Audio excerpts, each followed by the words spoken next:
Welcome back for part 2 of this deep soul connection reading.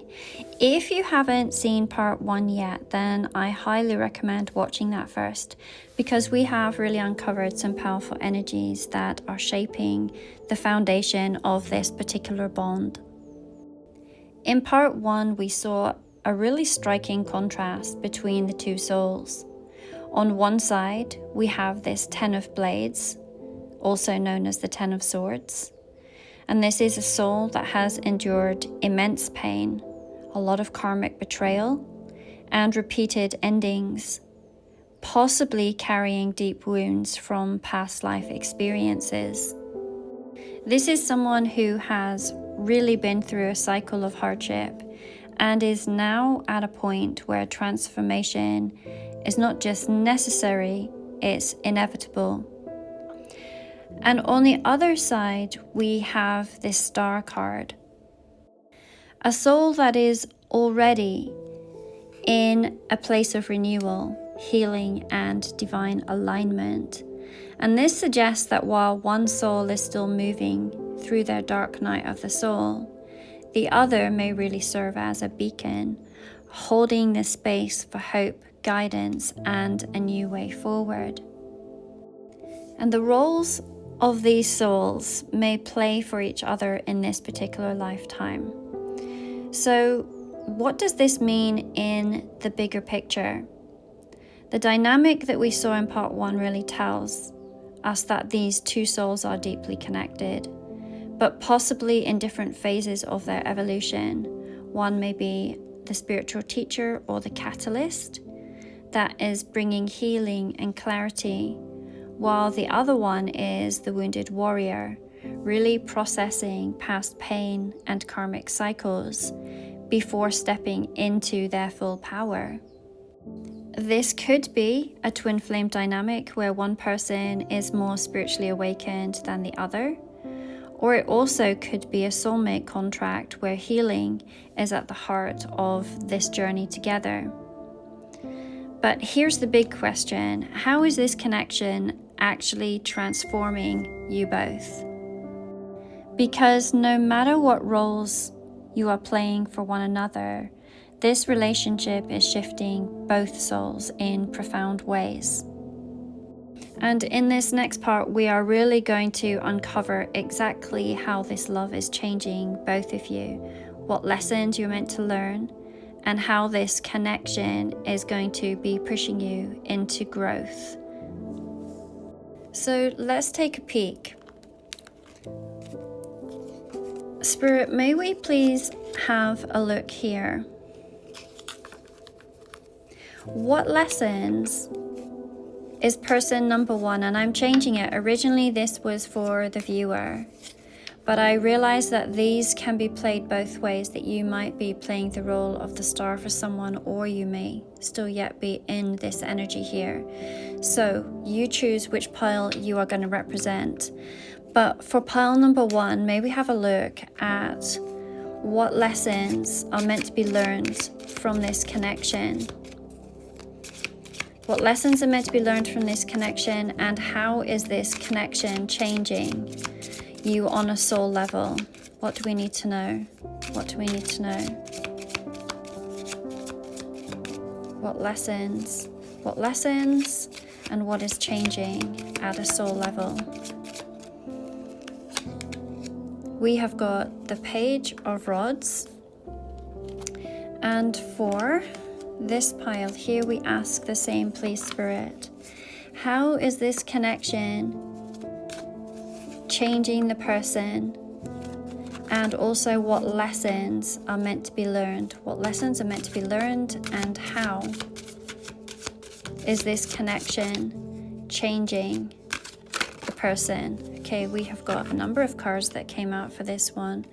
We have got the Four of Cups, the Seven of Pentacles, the Four of Swords, and the Wheel of Fortune. Very interesting. So as we had mentioned before, this connection is really serving as a catalyst for deep transformation. And each soul is learning different lessons based on the spiritual path that they are on. When it comes to pile number 1 or person number 1 with the Page of Wands, this is really talking about learning to embrace passion and the unknown.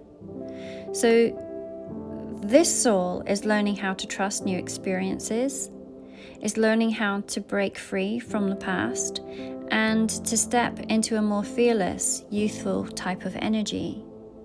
This is a reawakening of passion, curiosity, and excitement in love.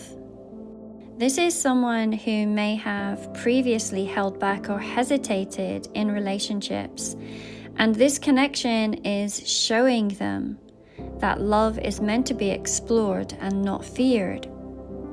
And there is absolutely a lesson here in taking action rather than waiting for love to happen to them.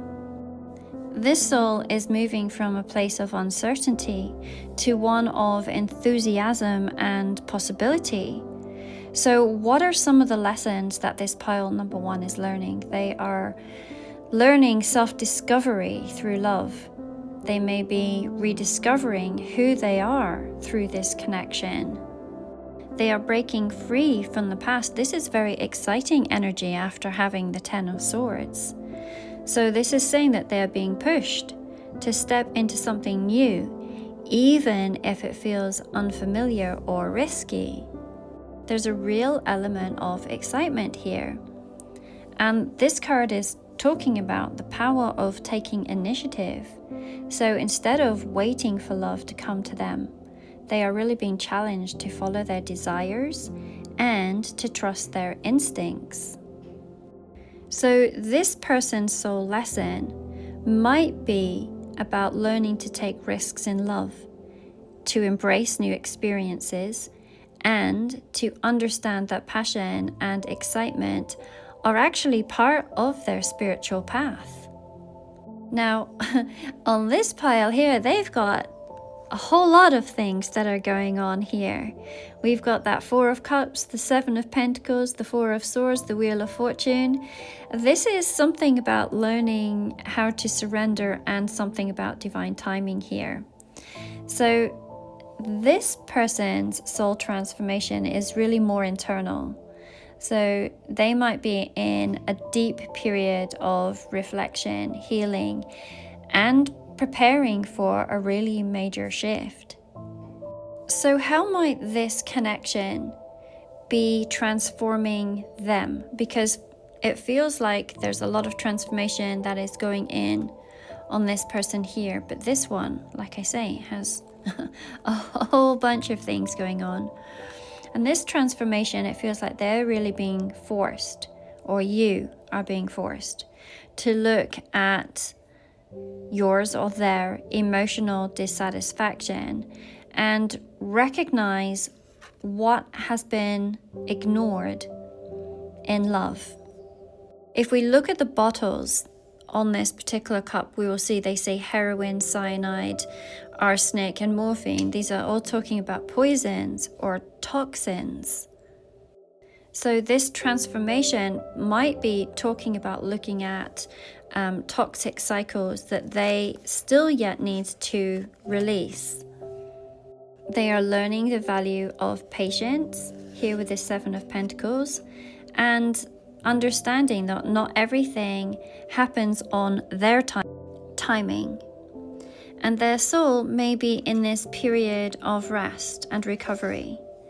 They may not be fully awakened, or you might not be fully awakened to this connection yet, or it's suggesting that there might be a need to process emotions before taking action. The Wheel of Fortune is very much telling us that whoever this is representing is being prepared for a massive change, but the universe is in control of this shift. This particular Wheel of Fortune card I love, and to me it is also suggesting that there are innumerable opportunities that are coming to this person in this lifetime. I believe because they or you have evolved in other lifetimes, it's really putting you on a level where in this particular lifetime, there is going to be financial abundance, there is going to be emotional satisfaction and heart-based love. There's going to be the sexual and the spiritual connection, also the mental connection here. So for this particular person, what they might be learning is to recognize what they truly want. In the past, they may have been emotionally unavailable or even blind to love opportunities. And this particular connection is forcing them or forcing you to see maybe what they've been avoiding. These cards can suggest that there is also still some healing before union, and whoever this pile is representing, there's this deep healing phase so that you or they can really show up in love fully. There is definitely an energy of destiny and surrender. So for this pile, the soul lesson really is about patience, recognizing what fully fulfills us and healing old wounds, and then surrendering to timing rather than trying to force any outcomes here.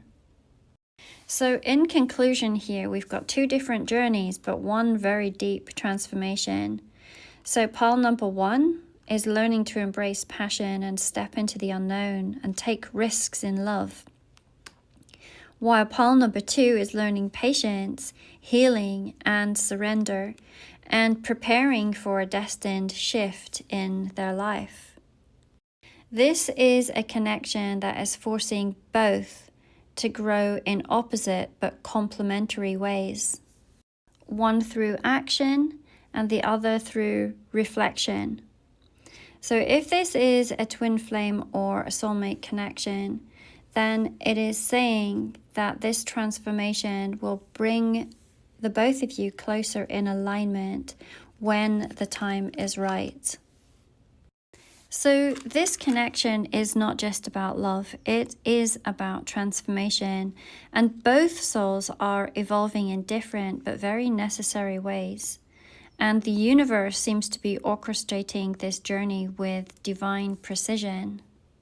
For those of you that resonate with pile number 1, your soul is really asking you to step into the unknown with courage, to embrace new experiences in love and life, even if they feel unfamiliar.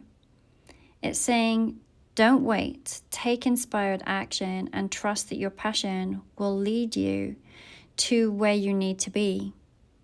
For those resonating with pile number 2, you may be in this sacred pause of healing, processing, and preparing for a destined shift. Your soul is very much being guided, and not everything really needs to be controlled or rushed. So you and this person may still be on different timelines, but you are still aligned in your transformation. And one of you is really learning action and the other one is learning patience. But together you really are balancing each other's energy.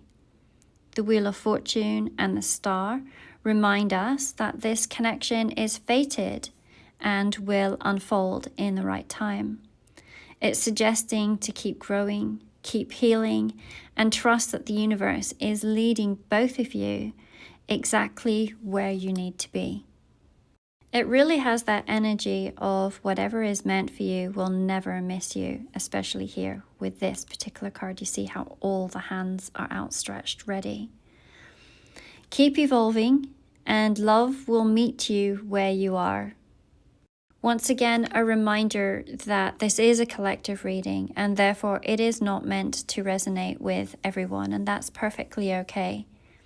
If you would like your own private reading where we can maybe look at your particular soul connection, then there is a link in my bio for same-day readings, or we can do one-on-one Zoom calls.